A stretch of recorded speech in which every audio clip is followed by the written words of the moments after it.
After 8 years of marriage, Korean mafia boss said he didn't want her anymore. Then he regretted it. Welcome back to Afro Drama Stories. I don't want you anymore. 5 words. Jang Woo-sung delivered them the same way he conducted business negotiations, with absolute finality and zero emotion. He didn't even look up from the documents spread across his mahogany desk.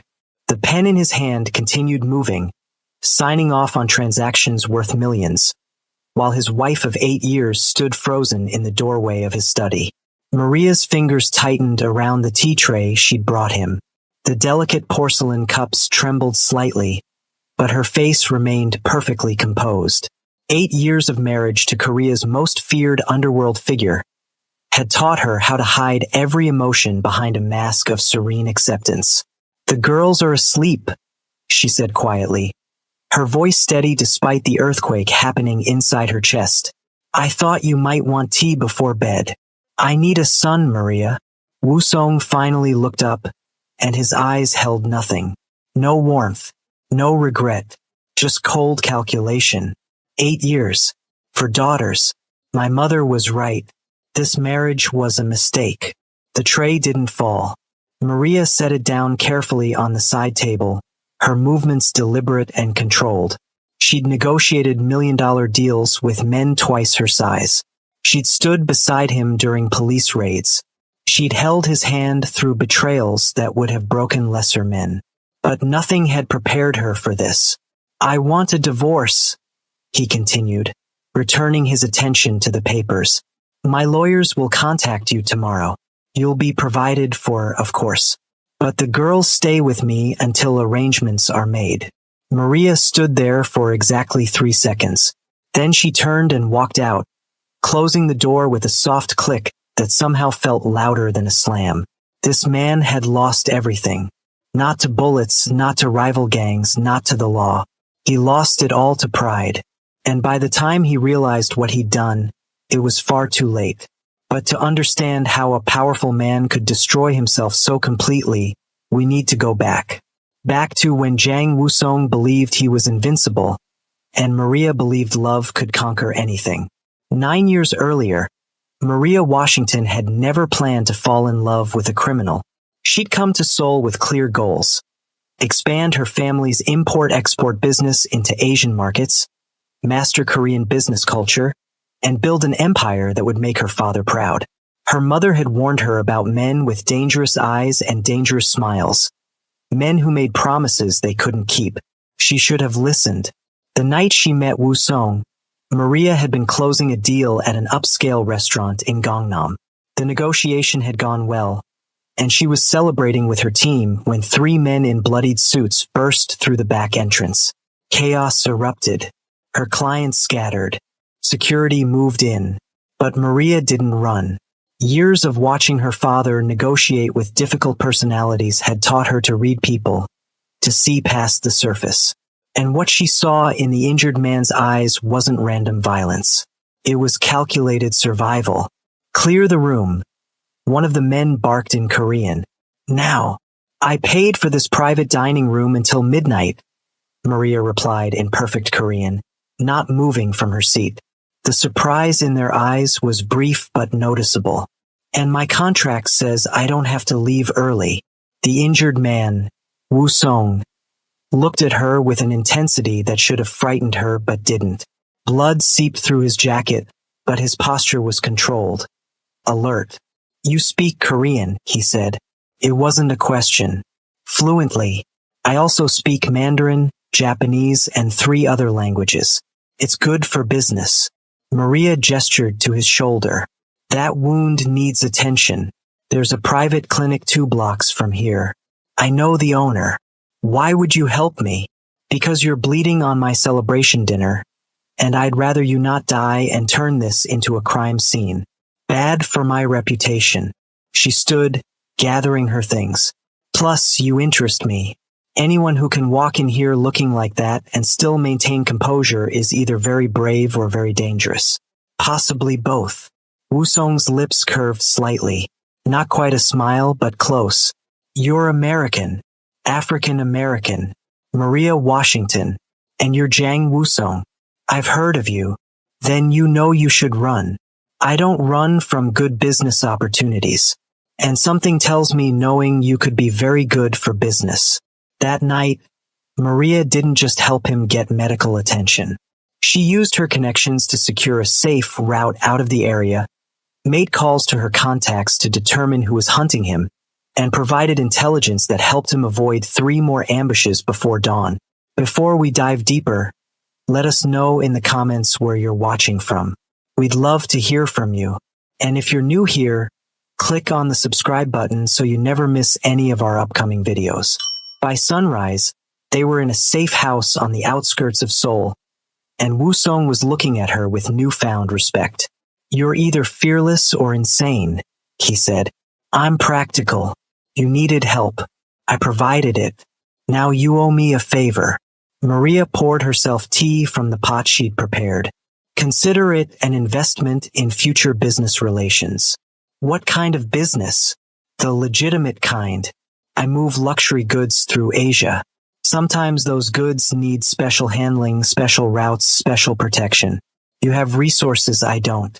I have international connections you need. Woo-sung studied her for a long moment. You're proposing a business partnership with a man you just watched kill 3 people tonight. I'm proposing a mutually beneficial arrangement with a man who's smart enough to survive when lesser men would have died. There's a difference. That business partnership became something neither of them had planned. Over the following months, Maria's import business flourished with Woo-sung's protection. His legitimate operations gained international reach through her connections. They met regularly to discuss logistics, strategy, expansion. And somewhere between contract negotiations and late-night planning sessions, business became personal. 3 months after they met, Woo-sung invited her to dinner. Not a business meeting, an actual date. This is inappropriate, Maria said, though she was already reaching for her coat. Probably. Will you come anyway? I'm a businesswoman, Woo-sung. Mixing business with pleasure is dangerous. Everything about me is dangerous. That hasn't stopped you yet. She went, and that dinner became 2. 2 became regular meetings that had nothing to do with shipping routes and everything to do with discovering each other beyond the boardroom. And late-night conversations became something neither of them could resist. 6 months after they met, Woo-sung told her the full truth about his organization, the scope of it, the reach, the things he'd done to build and maintain his empire. They were in his penthouse, overlooking the Han River, and his confession was raw and honest. I won't apologize for what I am, he said, but I want you to know everything before this goes any further. I'm involved in things that would shock you, things that probably should frighten you. I'm not a good man, Maria. Do you hurt innocent people? She asked. The question seemed to surprise him. No, never. Do you protect the people who work for you? With my life. Do you keep your word? Always. Maria looked out at the river, its surface reflecting the city lights. Then you're not as bad as you think you are. Bad men don't ask these questions. They don't care about the answers. You should run from me, Woo-sung said quietly. Smart women run from men like me. Maria turned to face him. I've built an international business from scratch in a male-dominated industry. I've negotiated with men who thought I was nothing more than a pretty face to dismiss. I've survived boardrooms that would eat most people alive. I don't run, Woo-sung. I assess risks and make calculated decisions. And what's your calculation here? That you're worth the risk. The smile he gave her then was real, reaching his eyes in a way she suspected was rare for him. You're extraordinary. I know. Try to remember that. 1 year after they met, Jang Woo-sung stood before his inner circle and announced his intention to marry Maria Washington. The reaction was immediate and hostile. She's an outsider, Elder Kim stated, his face hard. She doesn't understand our ways, our traditions. She's not even Korean. She understands business better than anyone in this room, Woo-sung replied calmly. She's tripled our legitimate operations in 12 months. She's earned her place. Your mother will never accept this, another elder warned. You know what she expects. What we all expect. Korean wife. Sons to carry on the bloodline. This is about legacy, Woo-sung. About family. Woo-sung's jaw tightened. Maria is my choice. The only choice. Anyone who has a problem with that can leave this organization with my blessing. The silence that followed was heavy. Challenging Woo-sung's authority was dangerous. But tradition was tradition. Finally, Elder Park spoke, his voice measured and cold. We won't stand in your way. But understand this, Woo-sung. If this marriage brings weakness to this organization, if it compromises what your father built, there will be consequences. And when your mother demands a grandson to carry the Jang name, we will support her. This foreigner will need to prove herself worthy of the position you're giving her. She already has, Woo-sung said firmly. To me, that's all that matters. But it wasn't. And deep down, even then, he knew it. The wedding was elegant but small. Maria's family didn't attend. Her mother had begged her not to go through with it, had cried on the phone for hours trying to convince her daughter that love wasn't enough when danger walked through the door every night.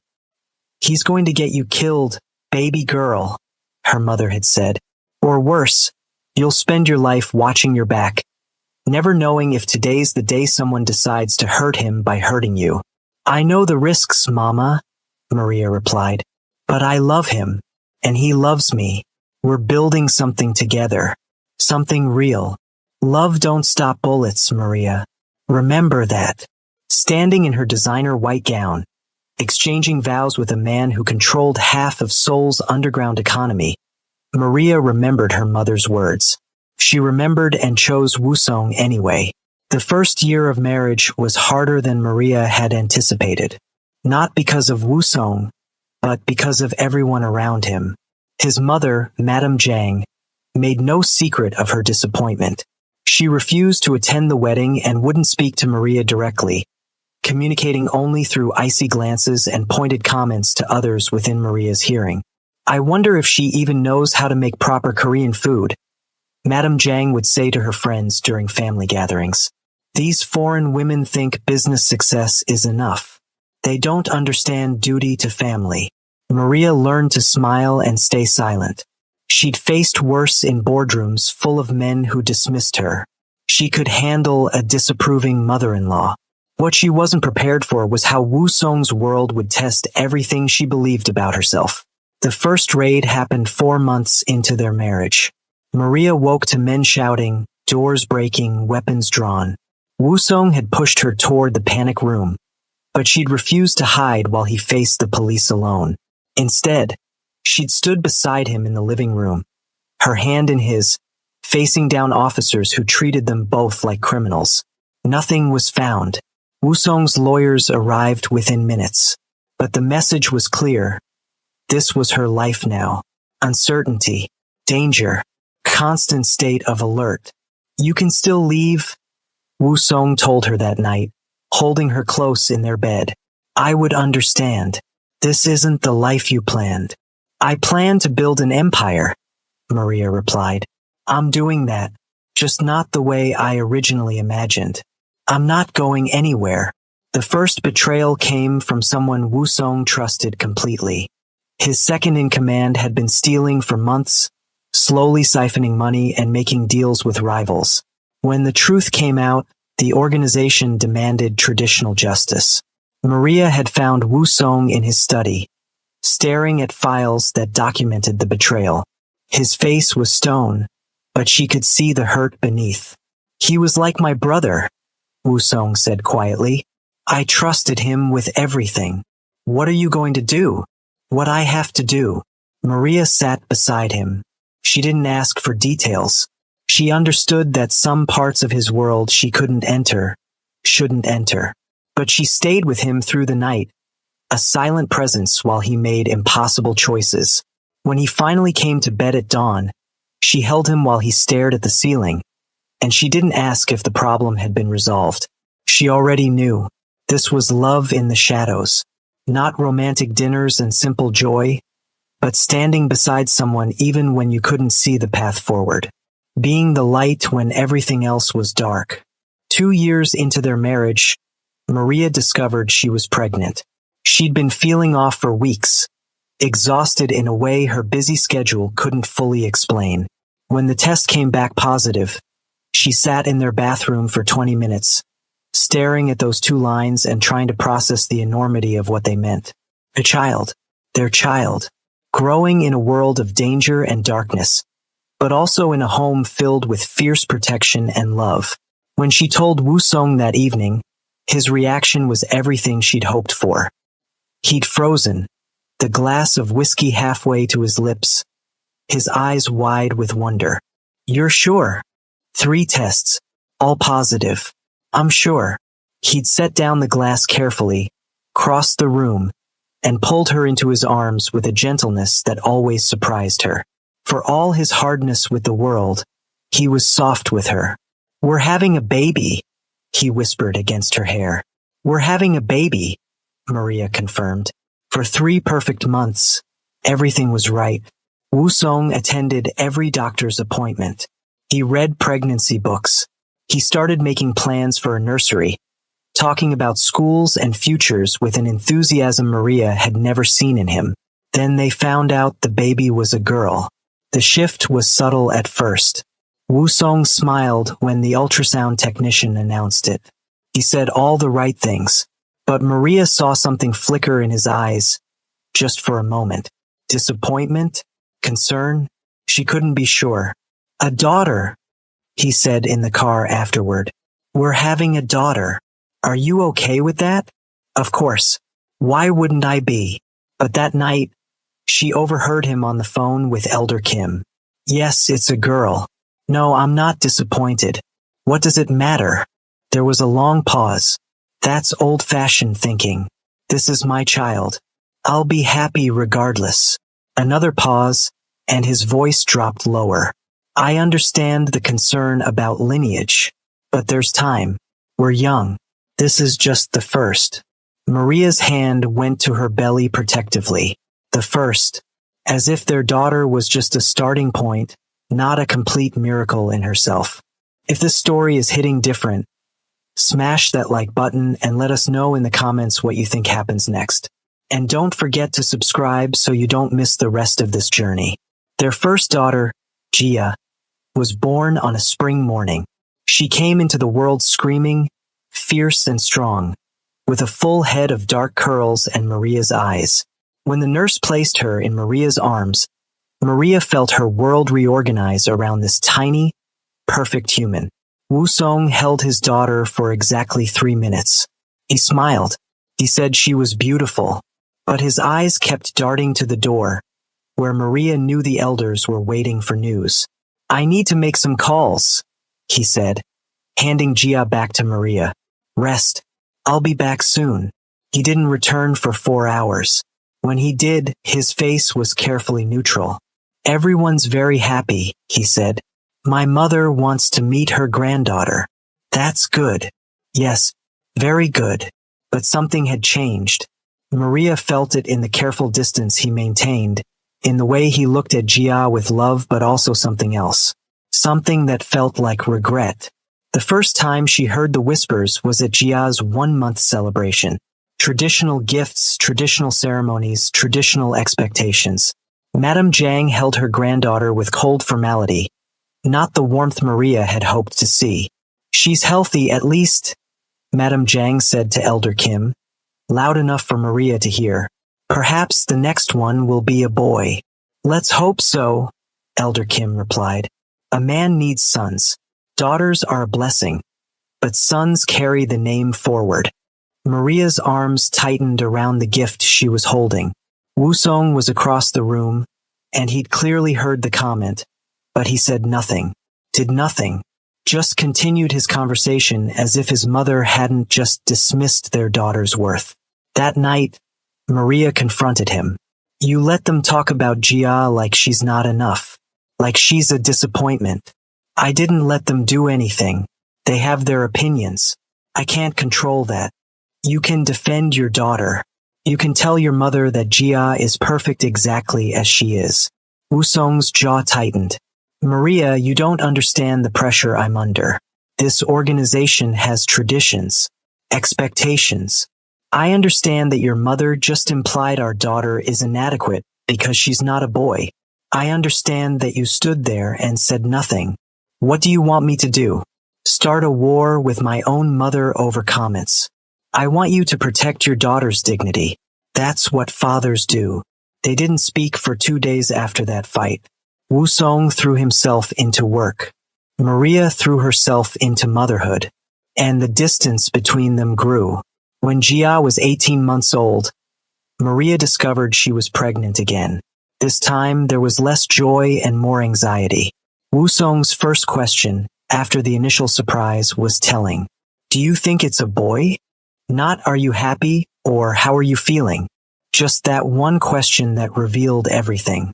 I don't know, Maria said quietly. Does it matter? No, of course not. I'm just curious. But they both knew it mattered. It mattered to his mother. It mattered to the elders. And somewhere along the way, it had started to matter to him too. The second daughter, Minji, was born in autumn. She was quieter than Jia, more contemplative, with Wusong's serious eyes and Maria's stubborn chin. Beautiful. Perfect. Another girl. Wusong held her for 2 minutes this time. He said she was lovely. Then he excused himself to take a phone call that couldn't wait. Maria sat in the hospital bed, holding her newborn daughter, and felt something crack inside her chest.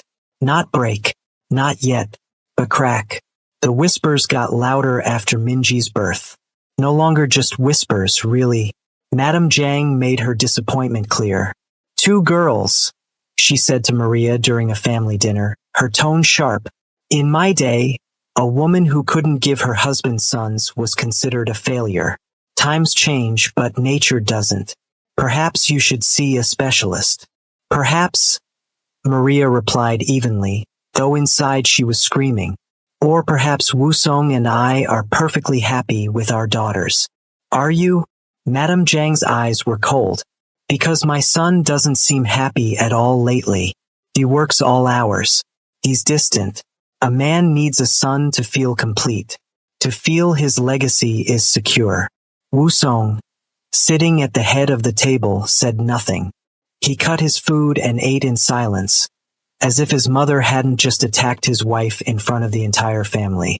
That night, Maria didn't wait for him to come to bed.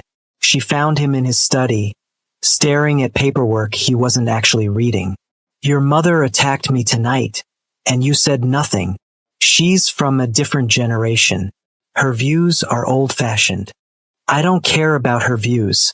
I care that you didn't defend me. You didn't defend our daughters. You just sat there like a statue.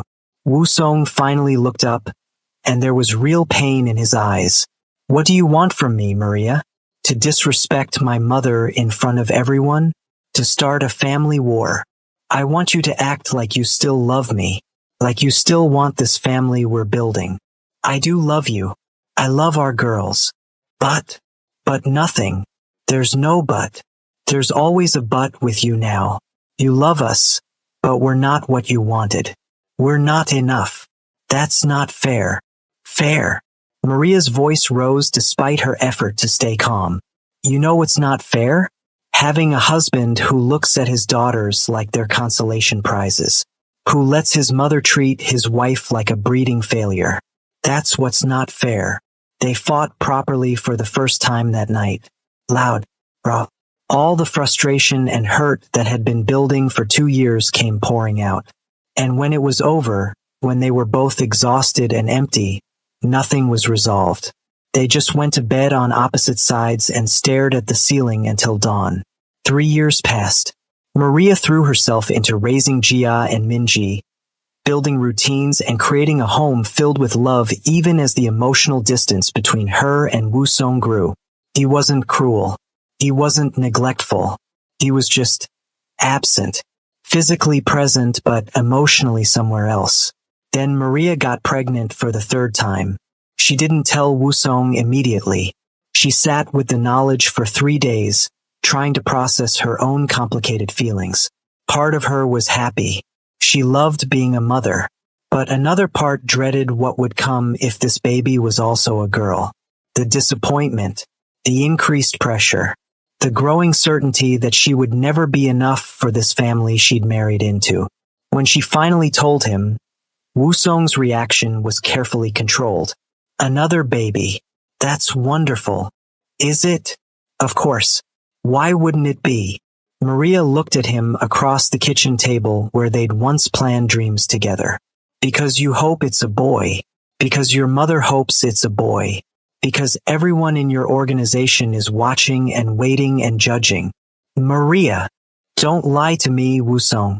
We've been married long enough. I know when you're being honest and when you're performing. He was silent for a long moment. Then quietly, I do hope it's a boy. I'm sorry, but I do. That doesn't mean I won't love this child regardless. At least he was finally being honest. It didn't make it hurt less, but at least it was truth. Their third daughter, Sua, was born in winter. She arrived 3 weeks early, tiny and determined, with a cry that could wake the entire hospital floor. She was fierce from the start, demanding attention and affection with an intensity that made Maria laugh even through her exhaustion. Woo-sung didn't even come to the hospital for 2 hours after being called. When he finally arrived, he looked at Sua through the nursery window, and his face was completely blank. Another girl, he said. Not a question. A statement. Flat. Empty. Her name is Sua. Don't you want to hold her? I have meetings. I just wanted to make sure you were both safe. He left before Maria could respond. Just turned and walked away from the window, from his newborn daughter, from his wife who had just spent 18 hours in labor. Maria stood there holding Sua, watching him disappear down the corridor, and felt that crack in her chest widen into something that might never heal. The elders came to the hospital, not to celebrate, to convey disappointment disguised as concern. 3 daughters, Elder Park said. His tone implying this was somehow Maria's personal failure. This is becoming worrisome, Mrs. Jang. Your husband needs an heir, a son to carry on the family legacy. I've given him 3 healthy, beautiful children, Maria replied, her voice steady despite the rage burning in her chest. If that's not enough, perhaps the problem isn't with me. The elder's eyes narrowed. Careful, Mrs. Jang. Disrespect won't help your position. Neither will pretending I haven't noticed how this family treats my daughters like disappointments. Sua is 2 hours old, and you're already here making her existence about what she's not instead of celebrating what she is. We're thinking of the future. So am I. And I'm starting to think my daughter's future would be better somewhere away from people who can't see their worth. It was the first time Maria had said it out loud. The first time she'd admitted that leaving was even an option. Elder Park clearly heard it too, because his expression shifted from dismissive to alert. Don't make rash decisions, Mrs. Jang. Marriages like yours are complicated. Ending them would be difficult for everyone. It wasn't a threat. Not exactly. But it wasn't not a threat either. Maria didn't respond. She just turned and walked back to her room, where Sua was sleeping in her bassinet, tiny and perfect and already loved by a mother who would do anything to protect her. The next 2 years were a slow erosion. Woo-sung became more distant. His mother became more vocal in her criticism. The elders watched and waited and made their opinions clear in 1,000 small ways. And Maria felt herself hardening, building walls around her heart brick by brick. She still loved Woo-sung. That was the tragedy of it. She still remembered the man who had looked at her like she was extraordinary, who had built dreams with her, who had promised her forever. But that man was disappearing, replaced by someone who looked at their daughters and saw only what they weren't instead of all they were. When Maria discovered she was pregnant for the 4th time, she cried. Not from happiness, from exhaustion, from fear, from the certain knowledge that if this baby was another girl, something would break that couldn't be fixed. She was 6 weeks along when she told Woo-sung, They were in his study, the same room where so many difficult conversations had happened, and his reaction was almost painful in its restraint.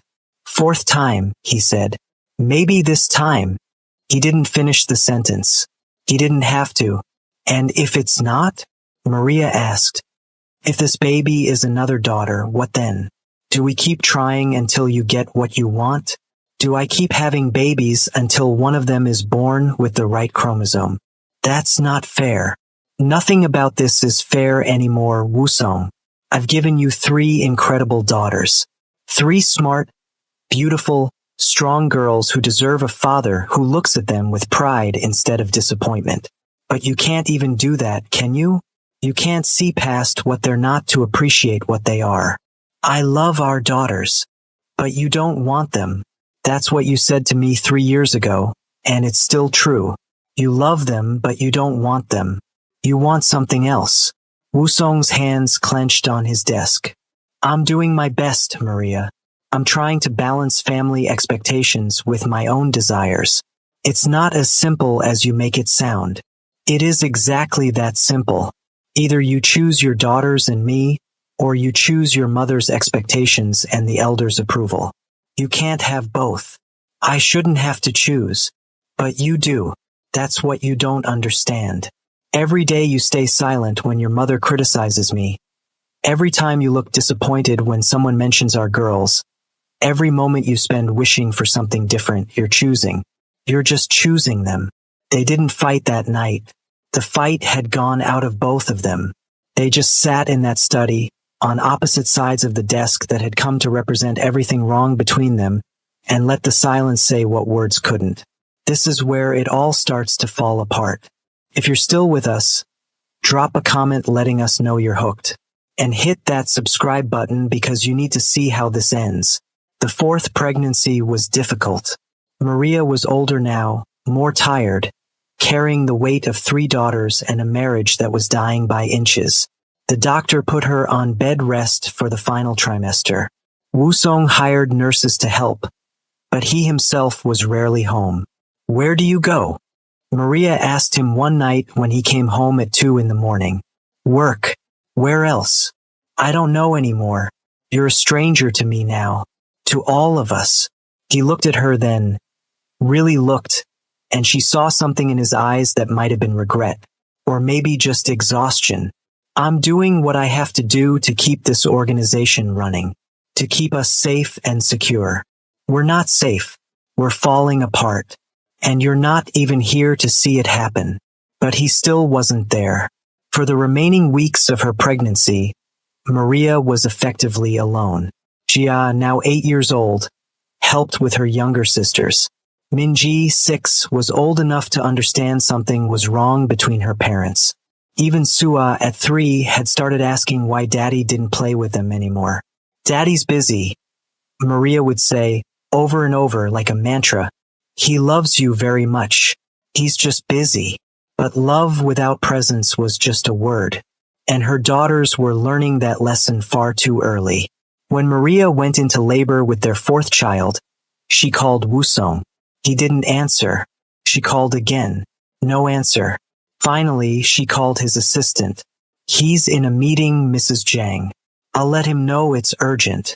I'm having a baby, Sunho. It's not urgent. It's happening now." The assistant promised to find him. Maria went to the hospital with her mother-in-law's driver and a nurse. She labored alone for 4 hours before Wusong arrived, and when he did, his face was already resigned. "Another girl," the doctor announced when their 4th daughter entered the world. Healthy and beautiful. This time, Wusong didn't even try to hide his disappointment. He looked at the baby the nurse held up, looked at Maria, and his expression was empty. "4 daughters," he said. 4. "Her name is Hannah," Maria replied, her voice barely above a whisper. "It means 1 in Korean, number 1, because she's perfect, just like her sisters." "Maria, get out." "What?" "Get out of this room. I don't want you here. I don't want our daughter's first moments in this world to be tainted by your disappointment. You're being emotional. You just gave birth. I'm being a mother. I'm protecting my daughter from a father who can't even look at her with love. So get out. Now. Wu Song stood frozen for a moment. Then he turned and walked out without another word. Maria held Hannah close and let herself cry. Not from pain. Not from exhaustion. From the final, complete shattering of her heart. In the corridor outside, Wu Song stood against the wall and tried to breathe through the crushing weight on his chest. He knew he should go back. He knew he should hold his daughter, comfort his wife, be the man Maria needed him to be. But all he could hear were the elders' voices, his mother's disappointment, the whispers that followed him everywhere about his inability to produce a male heir, the traditional expectations that had been pounded into him since childhood. A son carries the family name. A son inherits the empire. A son proves a man's worth. For daughters, and he felt like he'd failed at the most basic requirement of his position. Elder Kim found him there 20 minutes later. Another girl, Wu Song said. It wasn't a question. I heard. This is becoming a serious problem, Wu Song. The organization is talking. Your mother is beside herself. There are whispers that perhaps your wife is cursed. She's not cursed. She's... Wu Song stopped. What was Maria? Extraordinary. Strong. The best partner he'd ever had. The woman he'd chosen against all advice because she made him believe in something beyond power. And he was destroying her because she couldn't give him the one thing his pride demanded.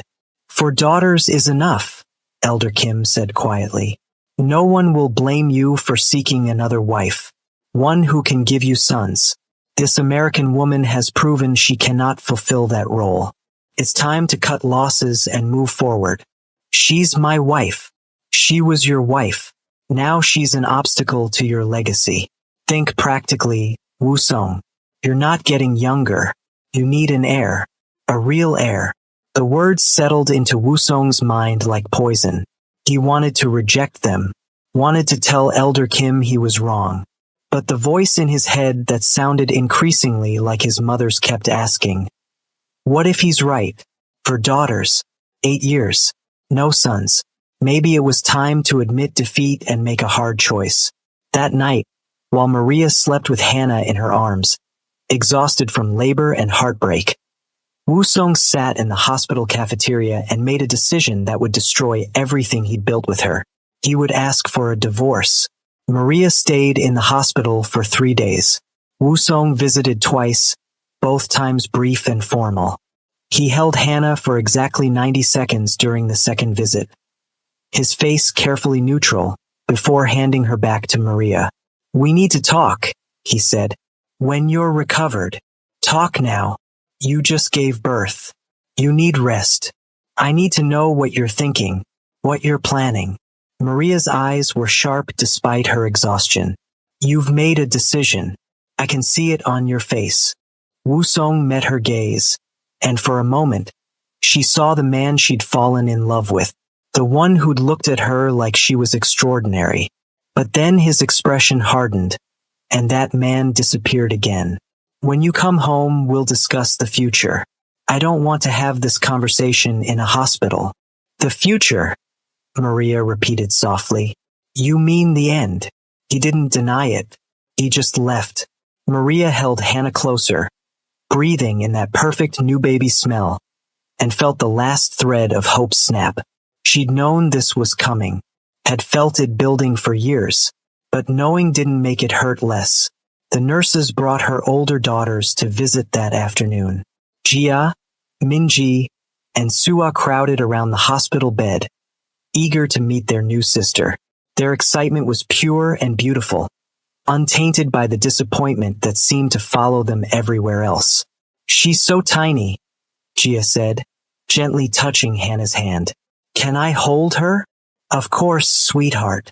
Maria carefully transferred the baby to her eldest daughter's arms. Support her head, just like that. Perfect. Jia looked down at her sister with such love that Maria's heart ached. I'll protect you, Jia whispered to Hannah. All of us will. You're going to have the best sisters in the world. The best and only sisters, Minji added, pressing close to see. Papa wanted a brother for us, but I like sisters better anyway. The innocence of that statement cut deep. Her daughters already knew, already understood that they weren't what their father wanted. And they'd learned to armor themselves against that rejection by finding worth in each other. You girls are everything, Maria told them, her voice thick with emotion. Never forget that.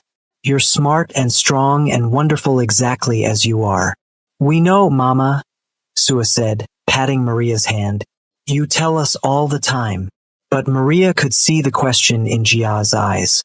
The one that asked, if we're so wonderful, why doesn't Papa think so?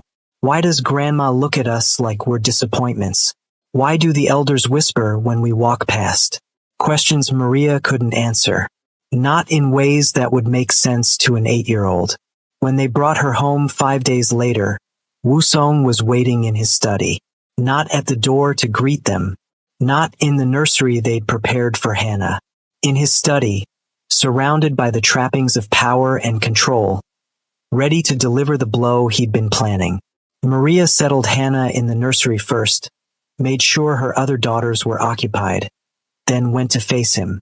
She didn't knock, just opened the door and walked in. Wusong stood by the window, his back to her, and the tension in his shoulders told her everything. Say it, Maria said. Whatever you've decided, just say it. He turned, and his face was that carefully blank mask she'd come to hate. I want a divorce. The words hit like physical blows, even though she'd been expecting them. Knowing something was coming didn't make the impact any less devastating. Because I gave you daughters instead of sons. Because in 8 years we haven't had a male heir. Because the organization needs stability and succession planning. Because... Stop. Maria held up her hand. Don't insult me with corporate language. This isn't a business decision. This is you choosing pride over family, tradition over love, your mother's approval over your wife and children. You don't understand the pressure I'm under. I understand perfectly. You're weak. The word hung in the air between them. You let other people's opinions matter more than your own family. You let your mother and those elders poison your mind until you started seeing your own daughters as failures. That's weakness, Wusong, not strength. His jaw tightened. I need a son. No, you need a spine. You need the courage to tell your mother and those old men that your daughters are your legacy. That 4 brilliant, beautiful girls are worth more than some outdated notion of male succession. But you don't have that courage, do you? This isn't about courage. It's about responsibility. About what's required of me as the head of this organization. It's about ego. About your pride being hurt because you can't handle the idea that maybe daughters are just as valuable as sons. That maybe the problem isn't me failing to give you a male heir, but you failing to see the worth of the heirs you already have. For the first time, Wusong's mask cracked. I love my daughters, but you don't want them. You said it yourself, remember? 8 years ago, on a perfect night when I thought we were building something real. You said you wanted children. You said you wanted a family. But you meant a specific kind of family. One with at least one son to validate your existence.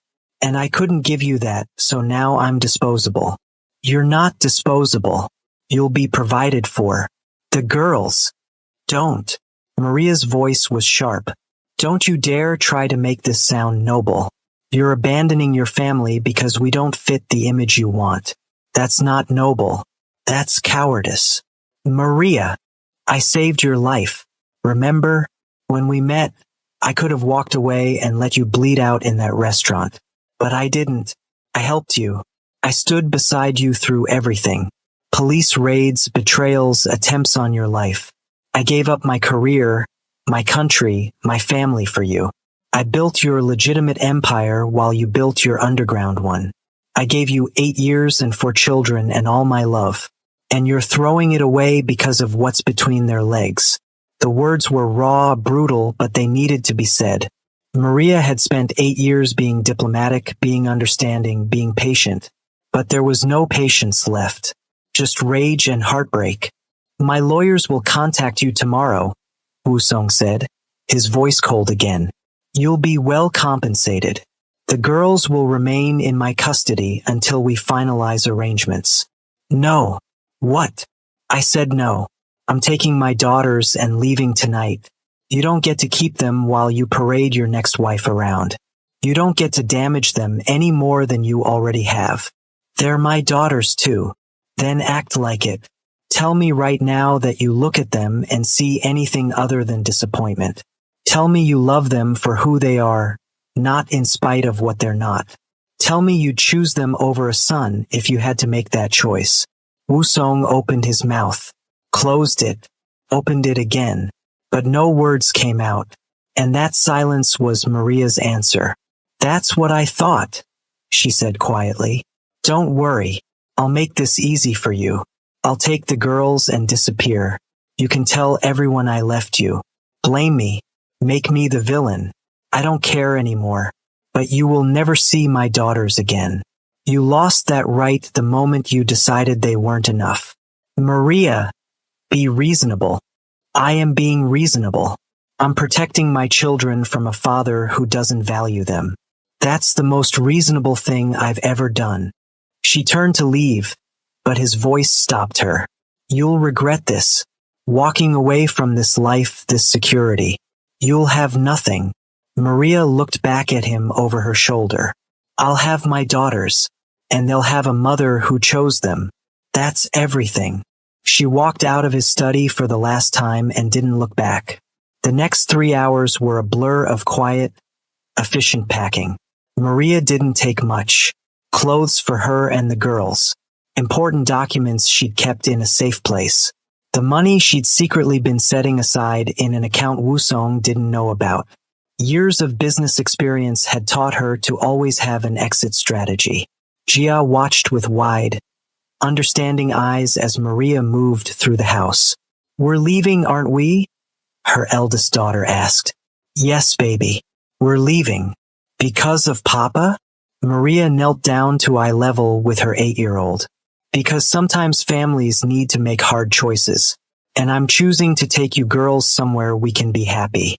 Somewhere no one will make you feel like you're not enough. I think Papa's sad, Jia said quietly. He just doesn't know how to show it. The wisdom in those words nearly broke Maria. Maybe, but his sadness doesn't mean we have to stay and be hurt by it. Okay, Mama, I'll help pack. By midnight they were ready. 1 suitcase each for the girls, 2 for Maria. Everything that mattered fit into 5 bags and a secure carrier for Hannah. The driver Woo-sung had assigned to Maria was loyal to money, not tradition. She paid him triple to take them to a hotel and keep his mouth shut for 24 hours. He agreed without hesitation. You're making the right choice, Mrs. Jang, he said as he loaded their bags. I've watched him break your spirit piece by piece. Better to leave before there's nothing left. Thank you, Jin-ho. Where will you go? Away. That's all you need to know. She'd already made the arrangements. Her old business contacts in Singapore had helped set up temporary housing. Her former mentor had secured her a position at an international consulting firm. She had enough money to last 6 months if she was careful. After that, she'd figure something out. She always did. As the car pulled away from the house, Maria looked back one last time. Somewhere in there was the man she'd loved. The man she'd built dreams with. The man who'd chosen pride over love and destroyed them both in the process. Goodbye, Woo-sung, she whispered. I hope one day you understand what you lost. The divorce papers arrived at the hotel 3 days later. Woo-sung's lawyers had moved quickly, eager to resolve what they saw as a simple business transaction. Dissolution of marriage, division of assets, custody arrangements. Maria read through them with the sharp eye of a former businesswoman. They were generous, she had to admit. A substantial settlement, continued financial support for the girls, visitation rights that were flexible and reasonable. Everything a divorcing wife could want. Except the one thing that actually mattered, acknowledgement that she and her daughters had value beyond their ability to produce male heirs. She signed them without emotion and sent them back with amendments. She kept the financial support for the girls, they deserved that, but refused the settlement for herself. She also added a clause that visitation would only occur if Wu Song personally requested it and the girls agreed. She wouldn't force her daughters to spend time with a father who'd made them feel inadequate.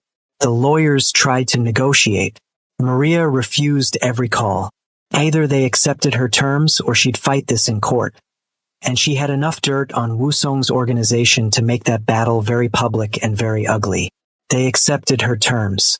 6 weeks after she'd walked out, the divorce was finalized. Maria was officially no longer Mrs. Jiang. She was just Maria Washington again. A single mother of 4 with no country to call home and an uncertain future ahead. But when she looked at her daughters, sleeping peacefully in their small hotel suite, she didn't feel uncertain. She felt free. Now comes the part where everything he built starts crumbling. If you want to see karma in action, you need to stay until the end. Hit that subscribe button right now so you don't miss what happens next. Maria's first priority was stability.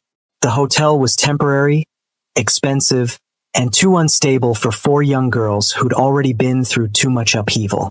She needed a permanent home, a real foundation to build on. Singapore became that foundation. It was far enough from Seoul to feel like a fresh start, but still in Asia where her business connections remained strong. She found a modest apartment in a good neighborhood with excellent schools. It wasn't the mansion she'd left behind, but it was theirs. Clean, safe, free from judgment. The consulting firm that hired her appreciated her international experience and language skills. Within 3 months, she was managing major clients. Within 6 months, she was being courted by larger firms. Within a year, she'd started her own consultancy, leveraging everything she'd learned during her years building Wu Song's legitimate empire. The irony wasn't lost on her. She'd spent 8 years making him money, expanding his reach, creating opportunities. Now she was doing the same thing for herself, and the profits went directly to securing her daughters' futures. But the real work was emotional, not financial. Jia struggled the most initially. At 8, she remembered everything. The big house, the staff, the sense of being part of something important even if that importance came with conditions. She missed her father despite everything, missed the idea of him more than the reality.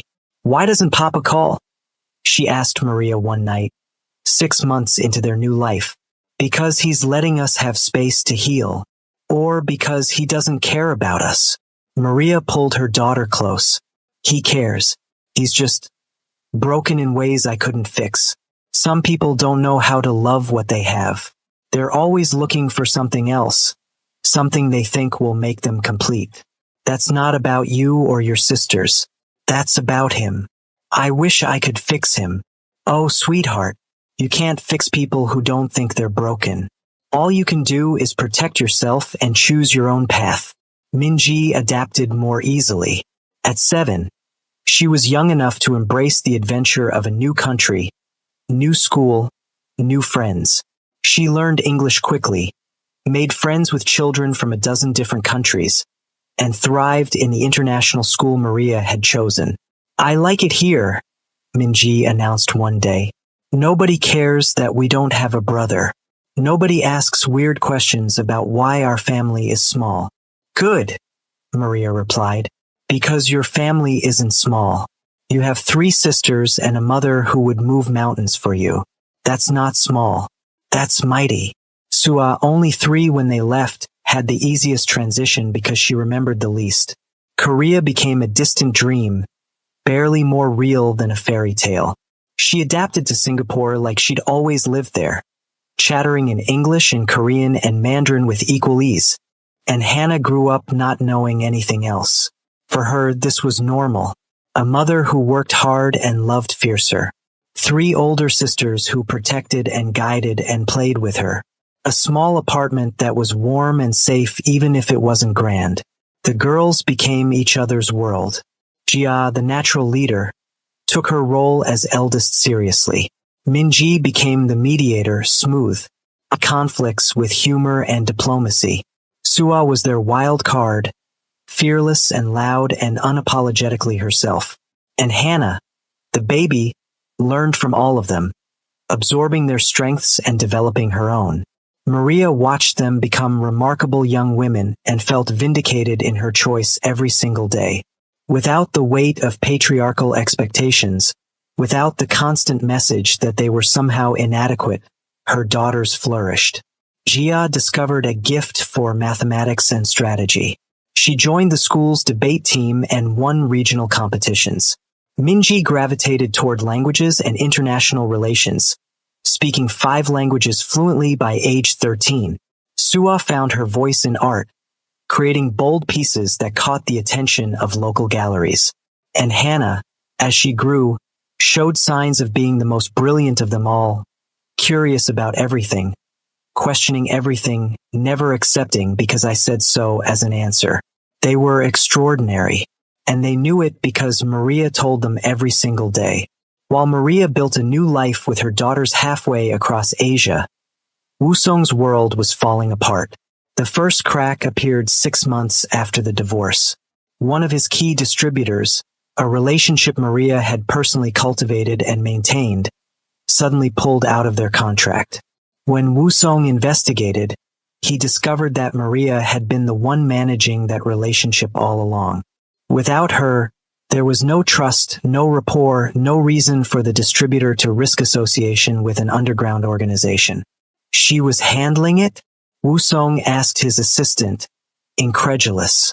For 5 years, sir. All the international contracts. She managed them personally while you were focused on domestic operations. 5 years. 5 years of Maria quietly building the foundation of his legitimate empire while he took credit for the success. The second crack came in the form of his mother's suggestion. You need to remarry, Madame Zhang stated firmly. Quickly. A proper Korean woman this time. Someone who understands her duty. I just got divorced. Exactly. The longer you wait, the older you get.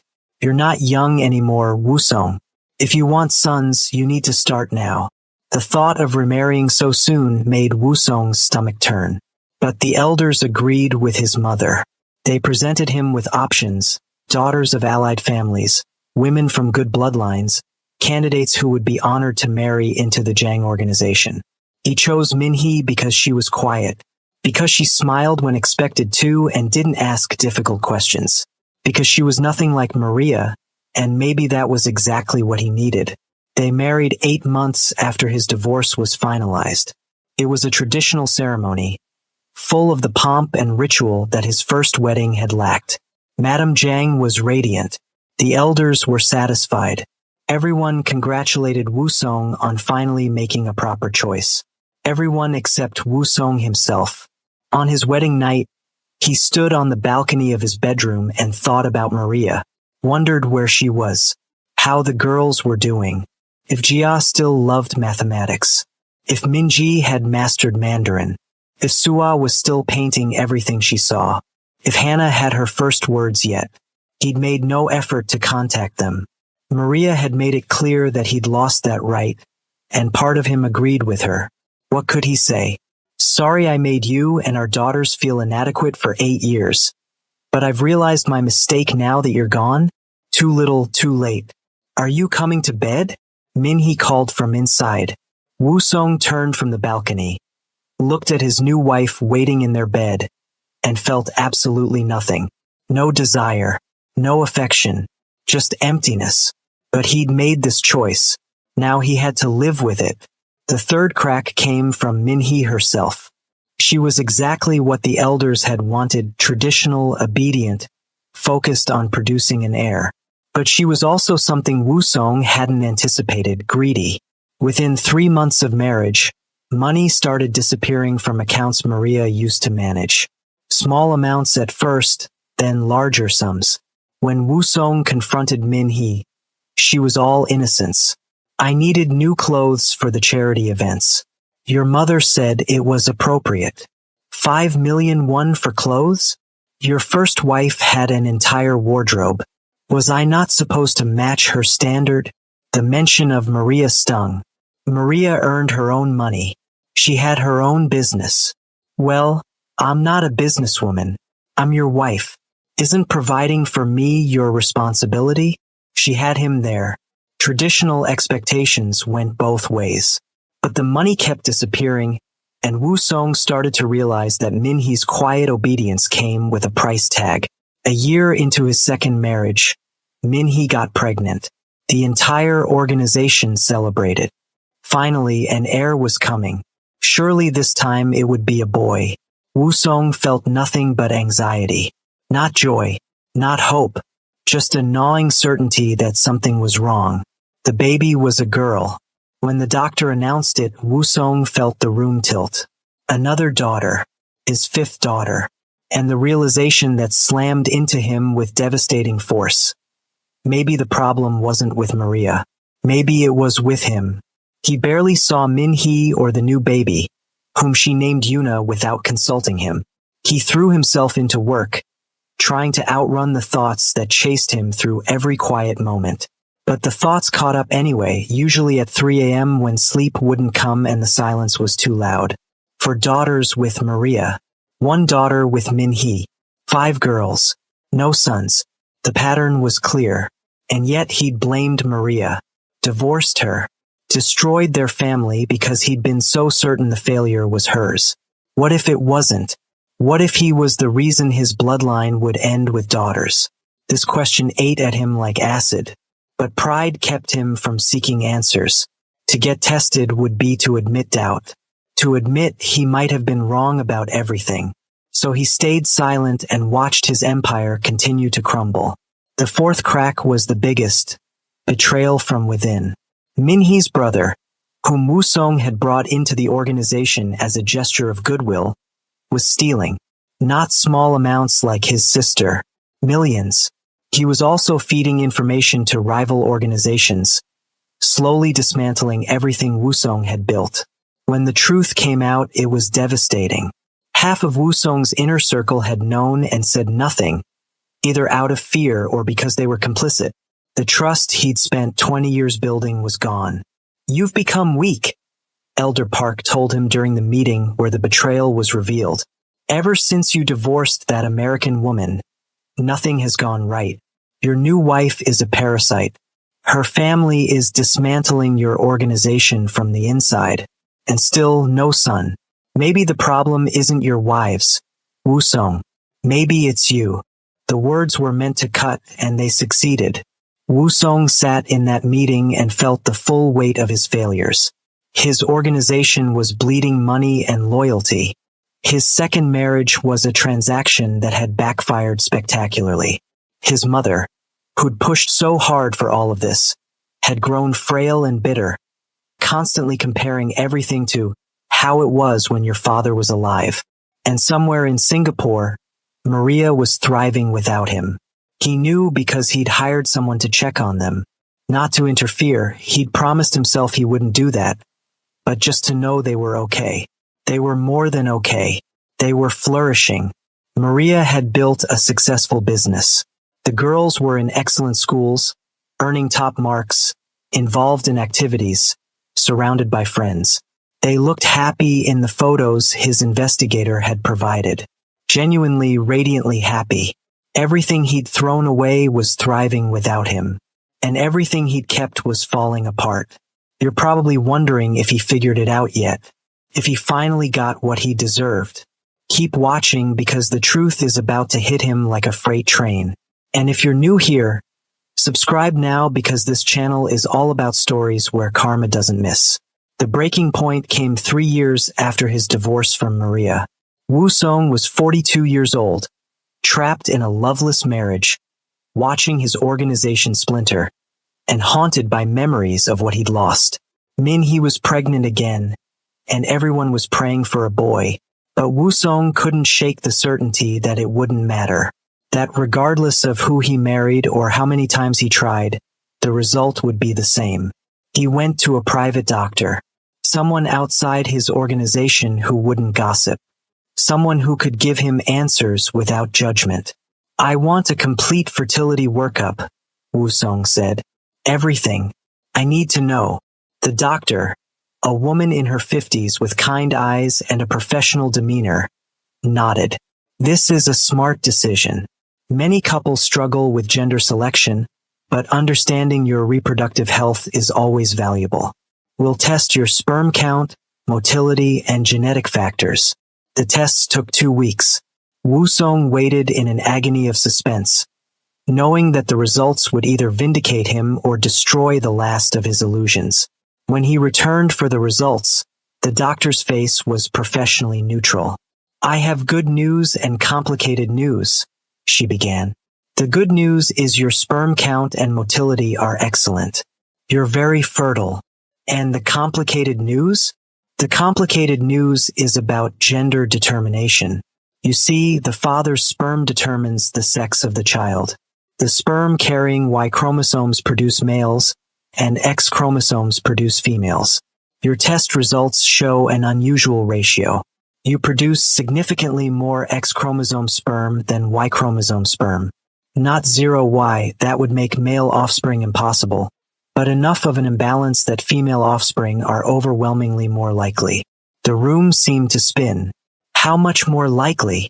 In your case, about an 85-15 ratio. For every 15 sperm carrying Y chromosomes, you have 85 carrying X chromosomes. It's rare but not unheard of. Some men have this genetic pattern. It's not a deficiency or a problem, just a variation. But it does mean that having male offspring would be statistically unlikely for you, regardless of your partner. Wusong sat in silence, processing this information. 85-15. Overwhelmingly likely to have daughters, regardless of partner. So all 5 of my daughters were not anyone's fault. Not yours for being unable to produce sons, not your wives for being unable to carry sons. Just genetics and probability working exactly as they should. Is there a treatment? Something that can change the ratio? The doctor shook her head gently. This is genetic, Mr. Zhang. It's part of who you are at the most fundamental level. There are some experimental procedures for gender selection, but they're expensive, not guaranteed, and honestly, I wouldn't recommend them. You've already proven you can have healthy children. Many couples can't even have that. Healthy children. 5 beautiful, brilliant daughters. All of them dismissed, undervalued, treated as disappointments because of something that was his genetic makeup, not their mother's failure. Wusong thanked the doctor and walked out into the Seoul afternoon feeling like someone had hollowed out his chest and filled it with broken glass. He'd destroyed his marriage to Maria for nothing, blamed her for something that was never her fault, made her feel inadequate when she'd given him exactly what his body was genetically predisposed to produce. She'd done nothing wrong. She'd been perfect. And he'd thrown her away because he couldn't handle the truth about himself. The girls. Jia, Minji, Sua, Hannah. He'd made them feel like they weren't enough when the truth was he had never been enough. He'd failed them as a father not because they were daughters, but because he'd been too weak to see past centuries of tradition to recognize the gifts standing right in front of him. For the first time in 3 years, Wusong wept. Not silent tears, but gut-wrenching sobs that came from somewhere deep and irreparable. He sat in his car in the parking garage and cried for everything he'd lost. Everything he'd destroyed with his own hands. When Minhee gave birth 4 months later, the baby was another girl. Wusong wasn't surprised. He held his 6th daughter with a mixture of love and devastating regret. This baby, like all the others, was perfect. And like all the others, she deserved better than a father who'd spent so much time wanting something else. We'll try again, Minhee said from the hospital bed, her voice tight with disappointment. We're still young. We can keep trying for a son. Wusong looked at her, this woman he'd married for all the wrong reasons, and felt nothing but exhaustion. No, he said quietly. We won't. What? But we need. I need to fix what I broke. And I can't do that while pretending this is going to somehow be different. He filed for divorce the following week. Minhee was furious, claiming he'd promised her sons and status. Madame Zhang was devastated. unable to understand why her son kept making such terrible choices. The elders were openly discussing replacing him. Wusong didn't care anymore. Let them talk. Let them judge. He'd spent his entire adult life seeking their approval, and where had it gotten him? Alone. Childless in every way that mattered, because his actual children wanted nothing to do with him. 6 daughters existed in the world carrying his DNA, and not one of them called him father with any affection. That was his legacy. Not a male heir. Not a business empire. Just 6 girls who deserved so much better than what he'd given them. The question was it too late to change that? Wusong spent months trying to find Maria. He hired investigators, contacted old mutual acquaintances, followed every lead. She'd covered her tracks well, but eventually he found her. Singapore, a successful consulting business. For daughters in prestigious schools. He flew there without warning, without preparation. Just showed up at her office building and waited until she emerged at the end of the workday. Maria looked different. Older, yes, but also stronger. She wore her success like armor. Expensive suit, confident stride, the kind of presence that commanded respect. She looked like exactly who she'd always been. Extraordinary. When she saw him, she stopped. Her face showed no emotion, just cold assessment. You have 10 seconds to tell me why you're here before I call security, she said. I need to apologize. Your 10 seconds are up. She moved to walk past him. I know why we had daughters, Wusong said quickly. I had tests done. It's me. My genetics. There was never anything wrong with you. You didn't fail at anything. I failed. At everything. And I'm so sorry, Maria. I'm so desperately sorry. Maria stopped walking. For a long moment, she just stood there, her back to him. When she finally turned around, her eyes were hard. You came all the way to Singapore to tell me something I figured out years ago? That you were the problem? I didn't need a doctor to tell me that, Wusong. I knew the moment you couldn't even look at Hannah.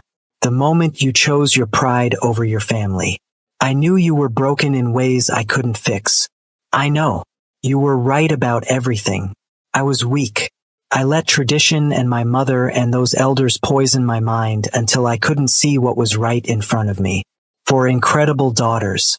A wife who would have stood beside me through anything. I destroyed it all. Yes, you did. Can I see them? The girls. No. The word was absolute. No hesitation. No room for negotiation. Maria, please. I know I don't deserve. You're right. You don't deserve anything from them. You made them feel inadequate for 8 years. You abandoned them because they weren't boys. You let your mother call me a failure in front of them. You think a late apology fixes that? No. But I want to try. I want them to know I'm sorry. That I was wrong about everything. Maria stepped closer, and her voice was low and furious. Do you know what Jia said to me last month? She said she's grateful you left us, because watching you not love us was worse than you being gone. That's what you did, Wusong. You hurt them so deeply that your absence became a relief. The words were knives, but he deserved every cut.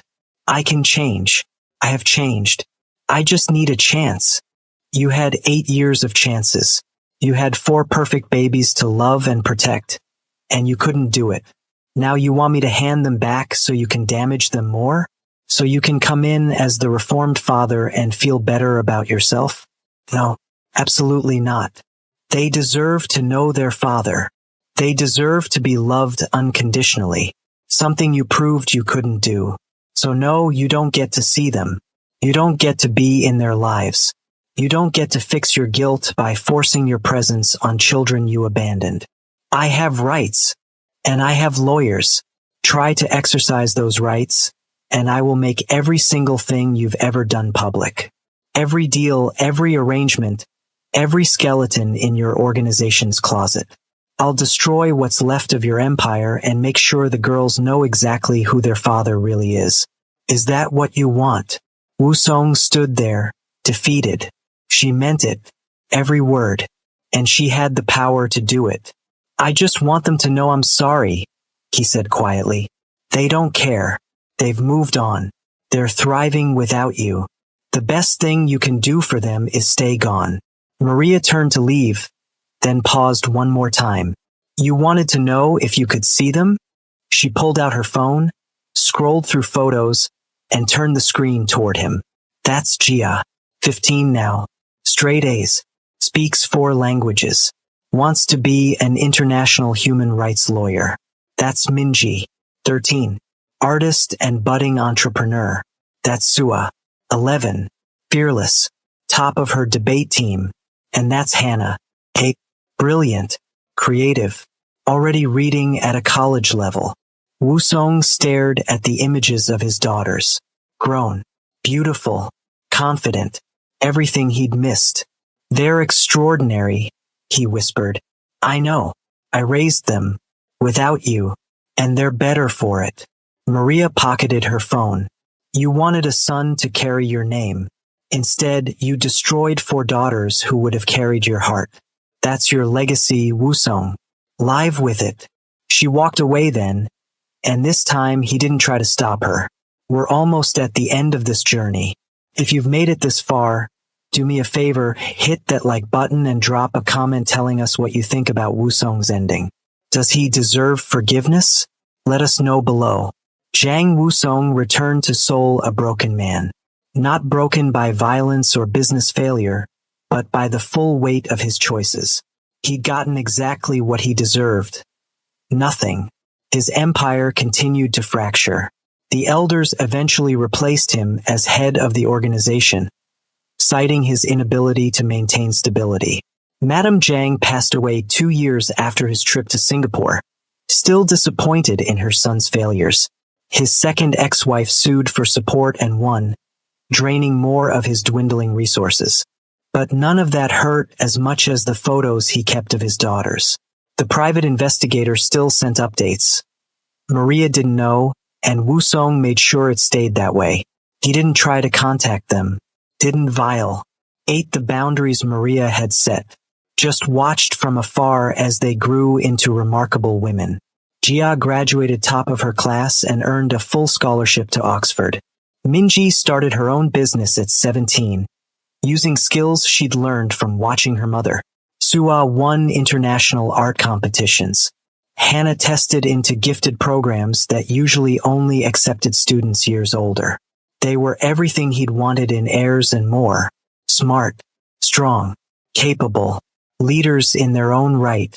And none of them carried his name or his legacy because he'd been too blind to see their worth when it mattered. 5 years after Maria walked away from him in Singapore, Wusong received an invitation.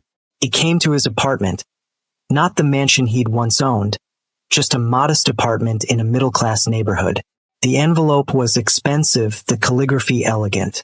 Inside was an invitation to Jia's college graduation ceremony at Oxford. No note, no explanation, just the invitation with his name on it. Wusong stared at it for 3 days, trying to understand. Was this Maria's doing? Jia's? A cruel joke? Or maybe possibly an olive branch? He flew to England not knowing what to expect. The ceremony was beautiful, hundreds of graduates in traditional robes, proud families everywhere.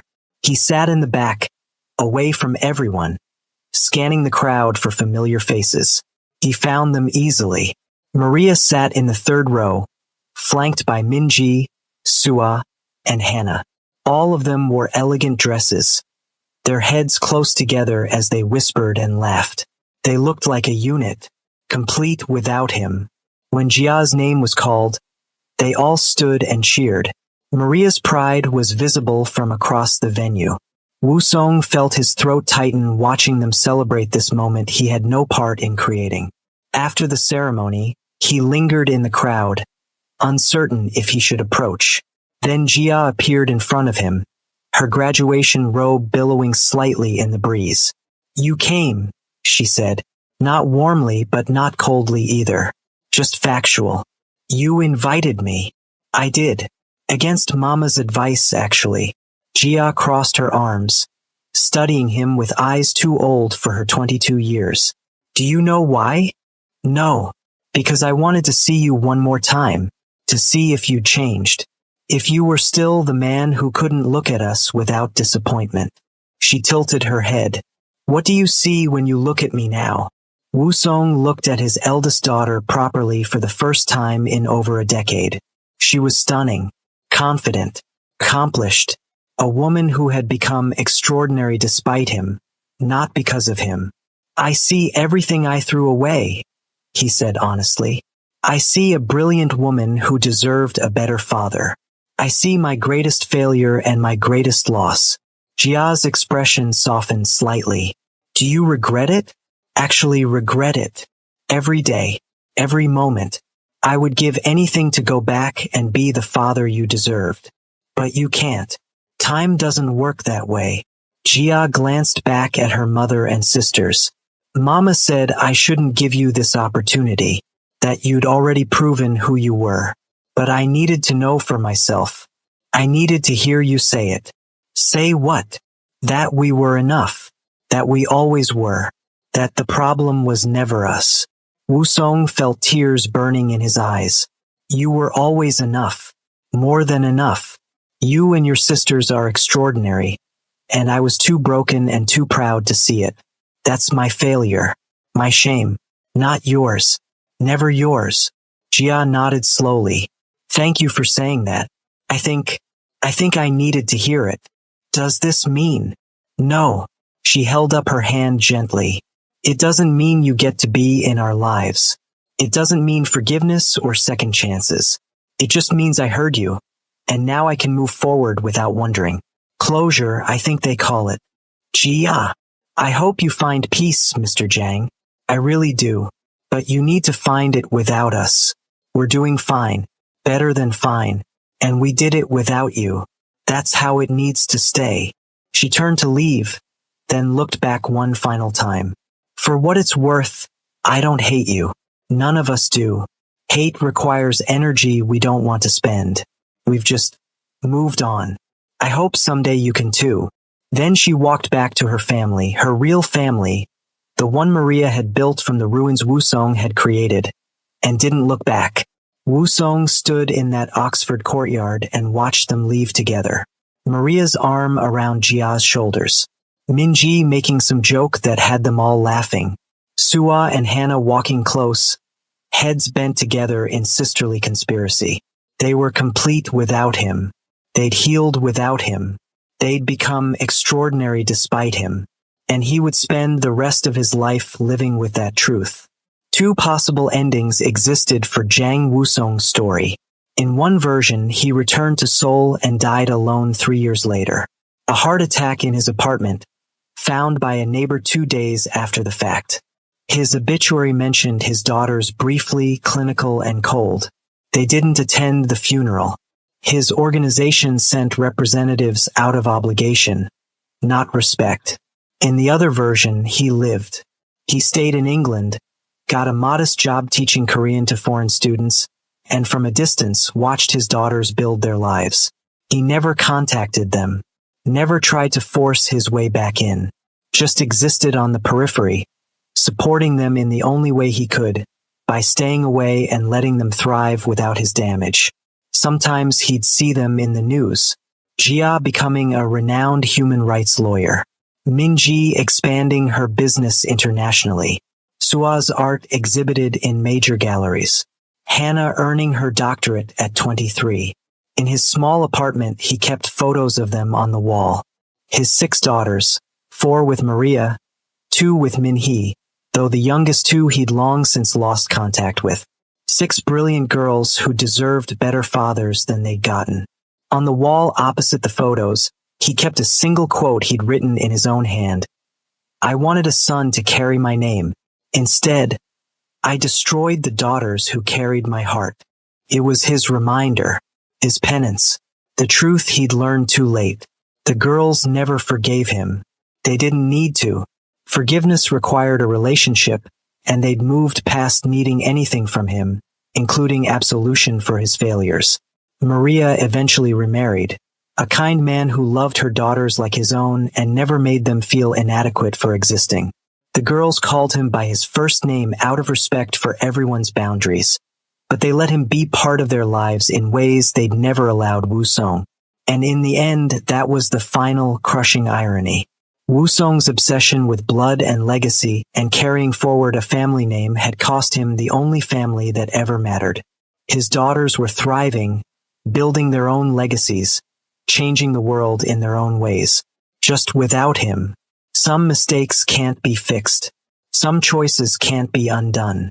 Some moments once lost are gone forever. Zhang Wusong learned that lesson in the hardest possible way. He'd wanted to build an empire. Instead, he'd built a monument to his own failure. 6 daughters who would spend their lives proving they never needed him to be extraordinary. They already were. If the story moved you, hit that like button right now. Drop a comment telling us what you think about Wusong's ending. Did he deserve forgiveness? Or did karma give him exactly what he earned? And if you're not subscribed yet, what are you waiting for? Click that subscribe button and ring the notification bell so you never miss another powerful story like this one. We post content that makes you think, that makes you feel, that reminds you why your choices matter. Don't miss out. Share this video with someone who needs to hear this message. Sometimes the best inheritance we can give isn't a name or an empire. It's unconditional love and acceptance. Remember that. Thanks for watching, and until next time, remember, pride can cost you everything, but love given freely can build legacies that last forever.